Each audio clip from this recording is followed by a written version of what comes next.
অন্তর্বর্তীকালীন সরকারের উপদেষ্টাদের দপ্তর বণ্টন। ডক্টর মোহাম্মদ ইউনূস প্রধান উপদেষ্টা।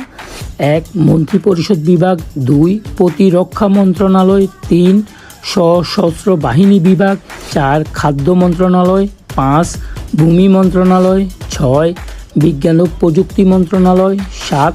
জনপ্রশাসন মন্ত্রণালয়। ৮. নৌ পরিবহন মন্ত্রণালয়। ৯.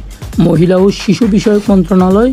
১০. বেসামরিক বিমান পরিবহন ও পর্যটন মন্ত্রণালয়।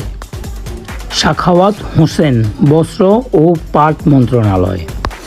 নাহিদ ইসলাম ডাক, টেলিযোগাযোগ ও তথ্য প্রযুক্তি মন্ত্রণালয় এবং তথ্য ও সম্প্রচার মন্ত্রণালয়। আসিফ মাহমুদ যুব ও ক্রীড়া মন্ত্রণালয় এবং শ্রম ও কর্মসংস্থান মন্ত্রণালয়। জনাব মোহাম্মদ তৌহিদ হোসেন পররাষ্ট্র মন্ত্রণালয়।